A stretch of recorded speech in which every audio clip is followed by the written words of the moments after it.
നിയമസർവകലാശാലയിൽ തിരക്കിട്ട് vice chancellor നിയമന നീക്കം.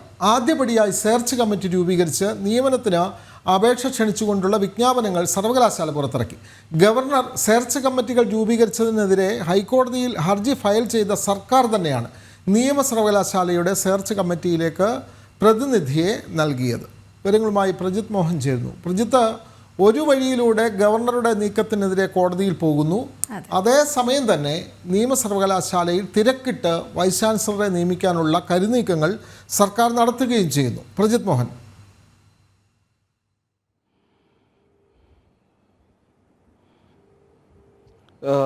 ഇപ്പോൾ സംസ്ഥാനത്തെ പൊതു സർവകലാശാലകളിലേക്ക് പോലെ തന്നെ കഴിഞ്ഞ 2 വർഷമായി താൽക്കാലിക വിസിയുടെയാണ് ഈ പറയുന്ന നിയമസർവകലാശാലയിലും നിയമിച്ചിട്ടുള്ളത്. അതുകൊണ്ട് തന്നെ പുതിയ UGCയുടെ പുതിയ കരട് ചട്ടം വരുന്നതിന് മുൻപ് പുതിയ വിസിയെ നിയമിക്കാനുള്ള ഒരു നടപടിക്രമങ്ങളുമായിട്ടാണ് ഇപ്പോൾ സംസ്ഥാന സർക്കാർ മുന്നോട്ട് പോകുന്നത് എന്നുള്ളതാണ്. ഇതിൻ്റെ ഭാഗമായിട്ടാണ് സെർച്ച് കമ്മിറ്റി രൂപീകരിക്കാനും അതിന് രൂപീകരിച്ചുകൊണ്ടും ആ നിയമനത്തിന് അപേക്ഷ ക്ഷണിച്ചുകൊണ്ടുമുള്ള ഉത്തരവുകൾ അല്ലെങ്കിൽ അതിനുള്ള നിർദ്ദേശങ്ങളൊക്കെ ഇപ്പോൾ ഈ സർവകലാശാല പുറത്തിറക്കിയിരിക്കുന്നത് എന്നുള്ളതാണ്. എന്തായാലും ഗവർണർ സെർച്ച് കമ്മിറ്റികൾ രൂപീകരിച്ചതിനെതിരെ നേരത്തെ കോടതിയടക്കം സമീപിച്ചവരാണ് ഇപ്പോൾ ഈ സെർച്ച് കമ്മിറ്റികൾ രൂപീകരിച്ചുകൊണ്ട് ഉത്തരവിറക്കുന്നത് എന്നുള്ളതാണ് ഇതിൽ ഏറ്റവും ശ്രദ്ധേയമായ കാര്യം. ഈ സർവകലാശാലകളിലെ സമാനമായ രീതിയിൽ ഇപ്പോൾ മറ്റ് സർവകലാശാലകളെ പോലെയല്ല നിയമ സർവകലാശാല എന്നുള്ളതാണ്. നിയമ സർവകലാശാലയുടെ ചാൻസലർ ചീഫ് ജസ്റ്റിസാണ്.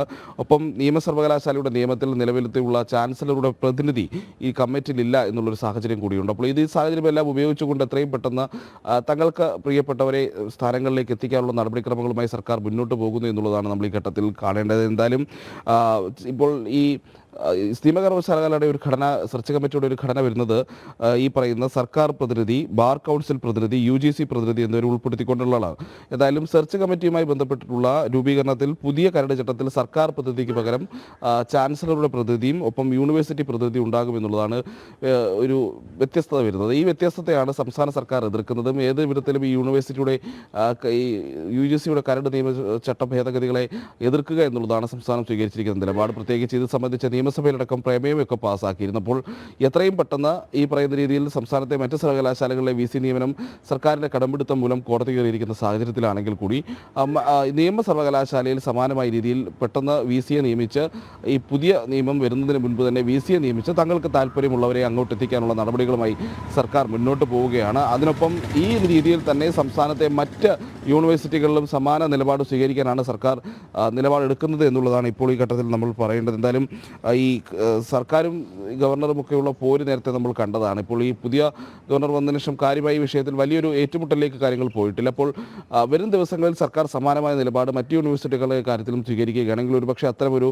പോരാട്ടത്തിനുള്ള സാധ്യതകളൊക്കെ നിലനിൽക്കുന്നു. എന്തായാലും നിയമ സർവകലാശാലയിൽ പുതിയ വിസിയെ നിയമിക്കുന്നതിനുള്ള നീക്കങ്ങളുമായി സർക്കാർ മുന്നോട്ട് പോകുന്നു. അതും പുതിയ UGCയുടെ പുതിയ കരട് നിയമ ഭേദഗതി അത് വരുന്നതിന് മുൻപ് വിസിയെ നിയമിക്കാനുള്ള ഒരു നീക്കമാണ് സർക്കാർ നടത്തുന്നത്. വിനോദ്, നിയമ സർവകലാശാലയിൽ തിരക്കിട്ട് വൈസ് ചാൻസലർ നിയമനത്തിലുള്ള നീക്കങ്ങളാണ് സർക്കാർ നടത്തുന്നത്. അതിനെ സംബന്ധിച്ച വിജ്ഞാപനവും ഒക്കെ തന്നെയാണ് ഇപ്പോൾ പുറപ്പെടുവിച്ചിട്ടുള്ളത്. നിങ്ങൾ നൽകുകയായിരുന്നു പ്രജിത് മോഹൻ.